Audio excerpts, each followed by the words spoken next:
good. The table leg came off. So if everything goes whoosh like that, you'll know why. It'll make it exciting. You're going to wait to see if it falls over. Good morning again. My name is Dan, teaching pastor here. Just glad that everybody's here. And we're continuing a series we started last week on the book of Proverbs. Honestly, I don't feel I'm doing it enough justice. We only get to spend 5 weeks on it, and it is truly one that I could teach for an entire year. There's just too much wisdom in it, too much truth for us. The reason that we are going through this, I want you to be familiar with books of the Bible. Some of you, this is brand new, like you haven't really explored the Bible on your own. Some of you have been in it for a while, and I want to have things to challenge you as well. I also encouraged you last week to consider doing a 31-day reading plan of Proverbs. I gave some suggested ones through YouVersion. Hopefully you're 7 days or 6 days in with it. The first 10 chapters of Proverbs really deal about the importance of wisdom, and then it gets into the more practical, tangible things that will really start resonating with you just as you do life. So, it was about 2014, and the government did what they do best. They decided to start a new project for a mere $3 billion that you helped pay for, thank you. And this was called the J-Lens program. Now, it was a defense initiative. And here's what the J-Lens was. The J-Lens was a series of 2 blimps that were going to be off the coast, and these were to detect cruise missiles if they came in. It sounds like a novel idea. Early detection of cruise missiles, they can alert people, take action, and all that. We know this well, my wife and I, because here's the problem with the J-Lens. The J-Lens blimps were always on the horizon line of where we lived in Baltimore. We would drive into our neighborhood, and if you wanted to see a beautiful sunset, you would see a beautiful sunset, and there's 2 blimps all the way up in the air because they were at the Aberdeen Proving Ground about 20 miles away. They were literally tethered to the ground. They had a big, thick rope holding them to the ground. So there they are, 2 blimps. And it was only an experiment. They didn't even know if this was going to work or if it was going to be something they were going to seek to do more permanently, but they spent $3 billion on it. Well, all was fine and good. And we had lots of ongoing jokes about the J-Lens. Because there were conspiracy theorists, some of which are my friends in Baltimore, that were convinced that these things were reading people's minds. Now you know who I hang out with.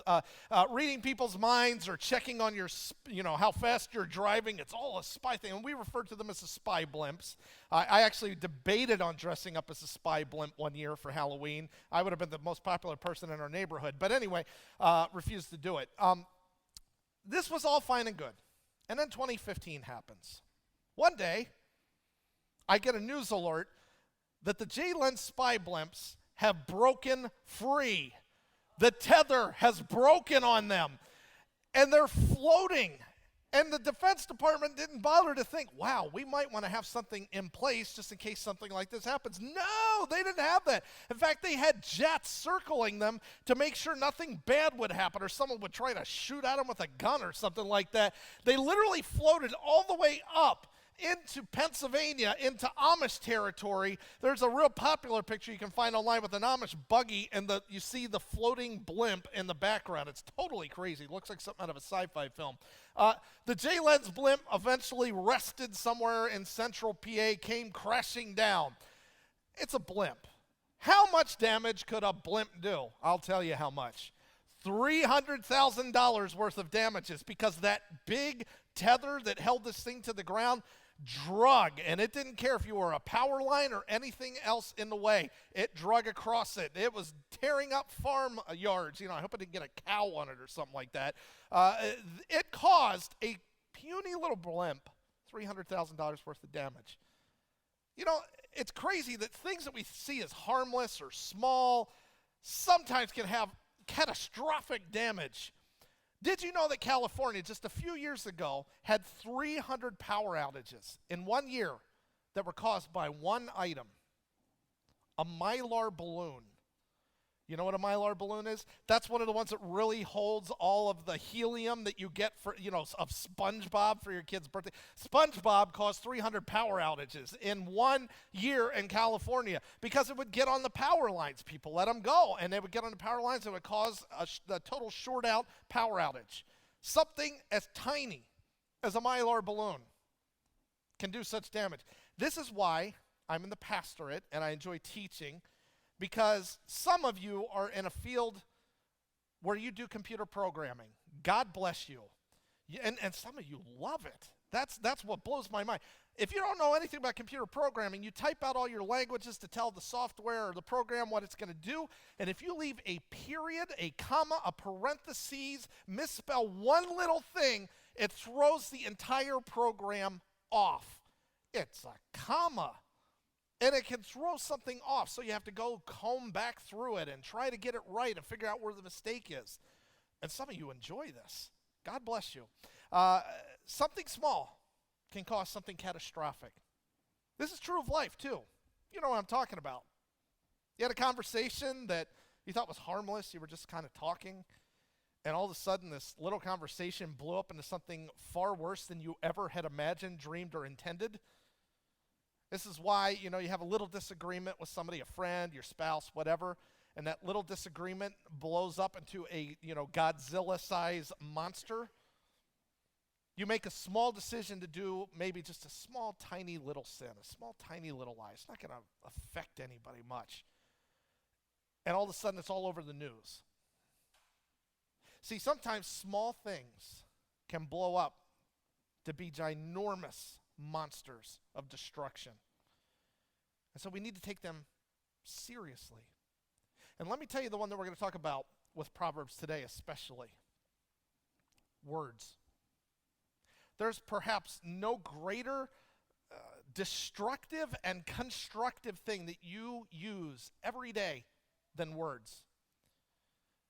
We use words to encourage people. Some of the words you've given to encourage a person has changed the direction of their very life because you encouraged them so deeply. They took those words to heart and it changed them.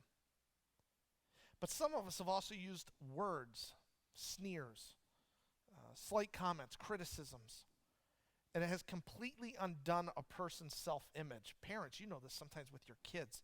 If you just say the wrong word, it can damage them for a long time, and you have to put the pieces back together. Words are powerful. Words are something that we will see today the fool has no respect or regard for. And we're going to look at several verses out of Proverbs that talks about that. Our big idea this morning is this, that a word loosely spoken leaves people broken. A word loosely spoken leaves people broken. Just being careless with our words can destroy a person.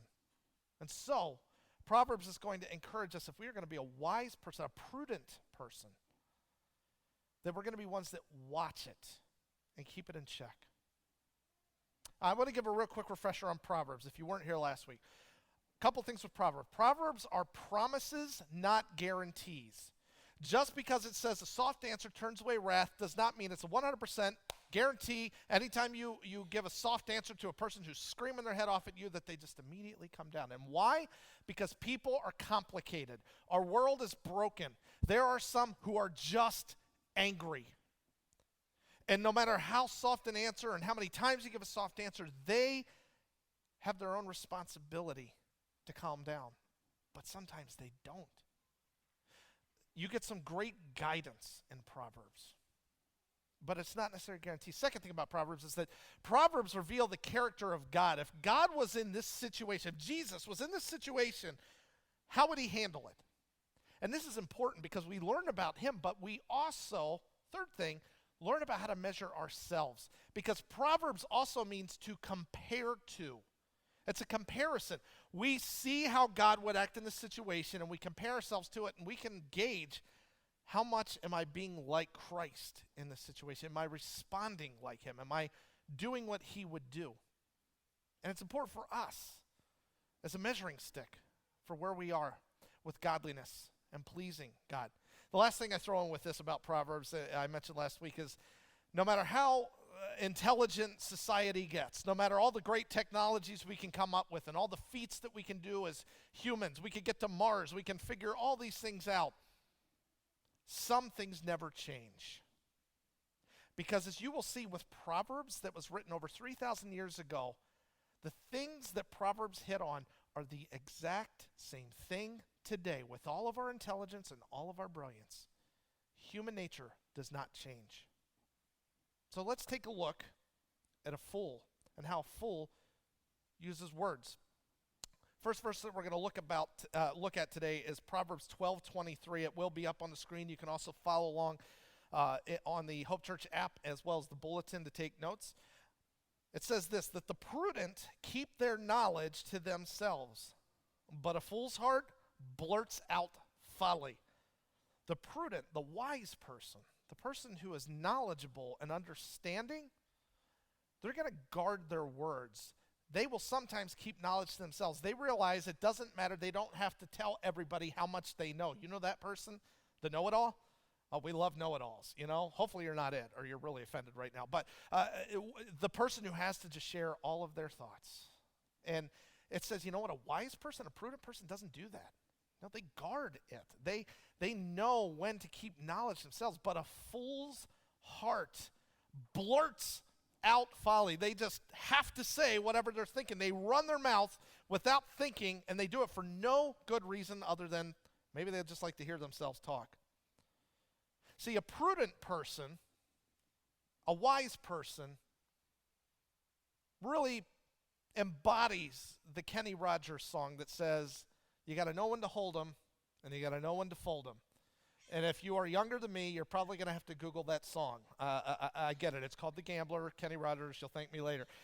You got to know when to hold your words. You got to know when to fold them. You need to know what the best time to say something is and what the best thing to say is. But in order to do that, most of us have to think and slow down and not be so concerned that we just have to get it out there. That is what a prudent person does and a wise person. I love the way that it words it this way, but a fool's heart blurts out folly. That word blurts there can also be translated as broadcasts or advertises. One version I think even says, you know what?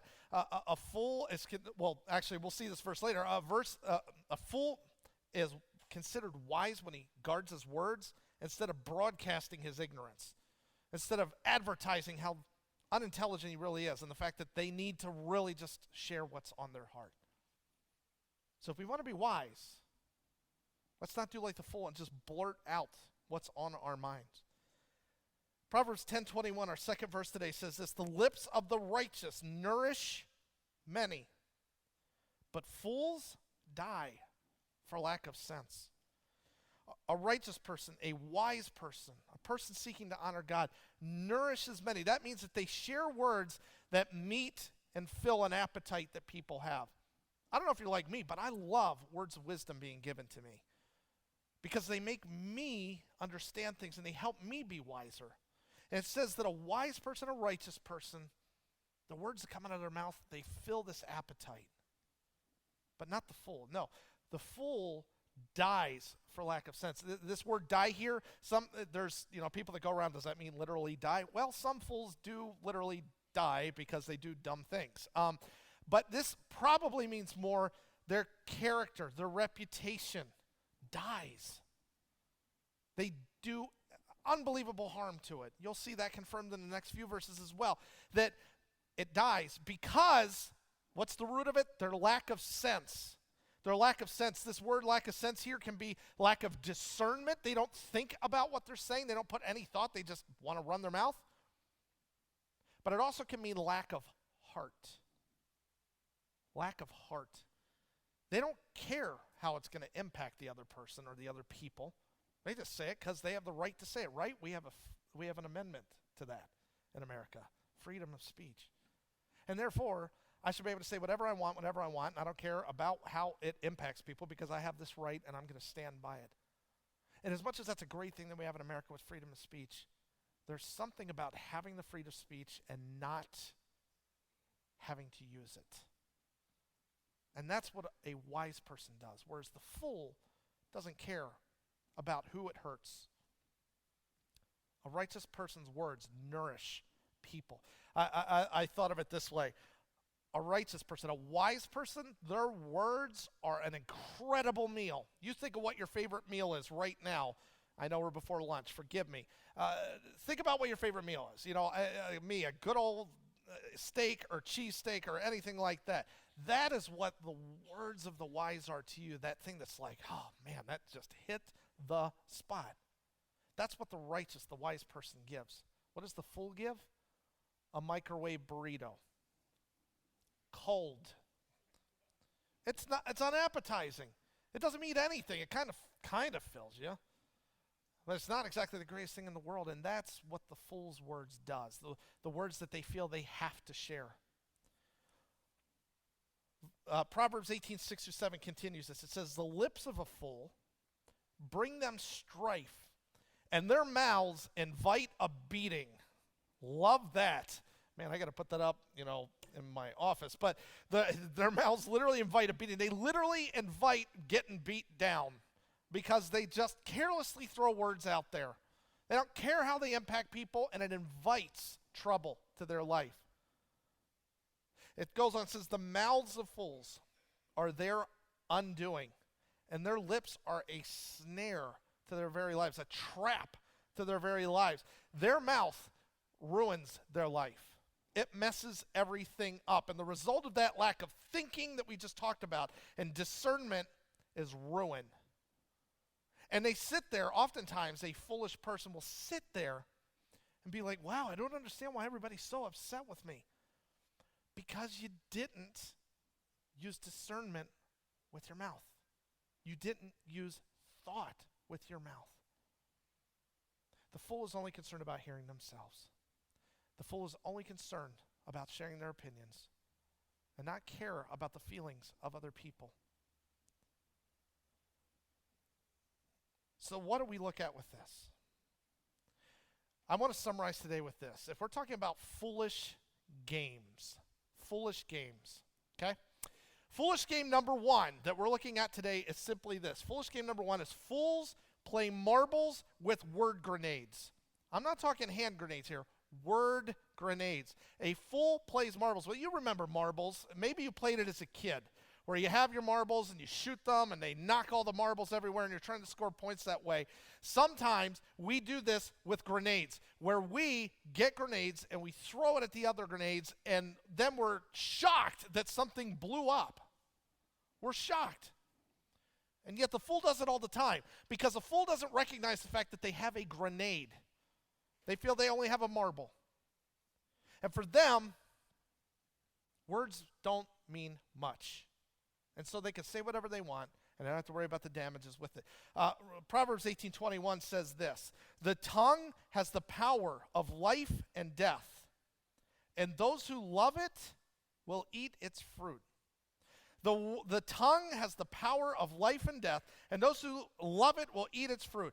We have to understand that these words that so come out of our mouth and we think are harmless and possibly, they shouldn't mean much to people, and we shouldn't be offending people. We oftentimes think that we can just use them carelessly. Okay. A fool plays marbles with word grenades. They just treat them carelessly. And what are some of the ways that we use these word grenades? Slander.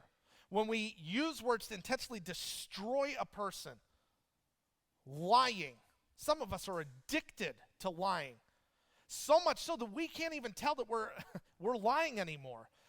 I had an acquaintance in the past who was a compulsive liar. He would tell you these incredible tales of things that he had done and said, and guess what? They were never true. I think it got a little bit ridiculous to me when he told me that he was having dinner with Stevie Nicks from the old band, Fleetwood Mac, and he was saying, that you were hit. His friends were like, "Hey, you were hitting on Stevie Nicks." I'm like, "Okay, now we're getting a little too far-fetched." But he believed it. Lying is one of those word grenades. Complaining. If you have teenagers or children, remind them of this. Criticizing, lies, flattery, boasting, contentious words, sensual speech. These are word grenades, things that we think and we treat words as harmless, but man, they blow up quick. They blow up quick. If we choose to mistreat words or say they don't have any problems or they won't ruin our life, we're going to get caught every time. So what's the game changer? That the wise revere and restrain words. If you want to be a wise person, we've got to learn how to revere words and to restrain them. And by revering them, this might refresh your memory of last week when we talked about revering God, fear of God, that we understand the power that is in our words, the power of life and death. And if we know that, we are going to be less likely to use them, to abuse them. We need to revere words, but also that's going to result in us restraining them. If I know that I have the words that could tear you to shreds, I'm going to restrain them. I'm going to hold them back. I'm going to be careful and select the right words and not just feel that I have this right to share whatever I want. Proverbs 17:27-28 says this, the one who has knowledge uses words with restraint. And whoever has understanding, that is, they understand the power of their words, is even tempered. Even fools are thought wise if they are if they keep silent, and discerning if they hold their tongues. What's this saying? It's saying a fool will be considered a wise person if they don't say anything. That doesn't mean they are wise. But just their outward conduct of not having to say everything that pops in their head, that gives the appearance of wisdom because that's how a wise person acts. That's important. It's important for us to learn to discern our speech and our words and our actions and what the best life-giving way of using them is. It says that we use it with restraint. It means we keep our words in check so they will not destroy people. The last verse we'll look at is Proverbs 13:3. It says this, those who guard their lips preserve their lives, but those who speak rashly will come to ruin. Those who guard their lips, it literally means setting a security guard in front of your mouth. It's almost like having your own personal censor, somebody there with the air horn. Every time you say something you shouldn't be, they just blurt it out. We almost need that censor. And maybe it's another person, but oftentimes it's the consciousness and the Holy Spirit working in us who gives us that wisdom as to what is wise and what is not wise to say. So, we need to guard our lips. We need to have a censor for it. And the fool speaks rashly. It means they use words carelessly. So, let me say this with us wrapping up, is this. We're in a day and an age of incredible technology. And some of you are not even into technology, but you have to understand how many lives are impacted by technology. And we have social media and all this great stuff that has some tremendous good, but it also can have tremendous damage. And so when we think about all of this, we need to be discerning in what we do, what we say, what we post, how we put things out there. And we must restrain some of what builds up inside. Listen, I see posts every day that make me want to immediately respond. Or I read something in the River East paper. I always have to throw that in there if you're a newspaper person. I see something in the River East paper that just has me going, oh man, I need to write a letter to the editor. I need to learn to discern and to restrain my words, that not everything Dan says needs to be said. And it's the same thing for you. Not everything that you can say should be said. So with this, we need to know that our relationships may suffer, that our personal reputation suffers when we use words carelessly, and that the victims suffer. And those victims are sometimes you from launching the words and the person that we aim them at. I love in James chapter 3, it compares the tongue to a spark that starts a forest fire. My father-in-law it drives trucks in Oregon up whenever there's the wildfires that break out. He drives the firefighters up there, and just the enormity of the fires out in Oregon are mind-boggling. And it says, you know what? That huge fire, that started with a little spark. That's all it took. And James says that's what your tongue is. You want to start a fire? Let this thing go free. And then defend yourself by saying that you have a right to say everything that you say. That's a word grenade. So my challenge for you today, a couple things. One, I want us to think, and that's an acrostic today. Think. Before I say something, is it true? Is it true? That's helpful.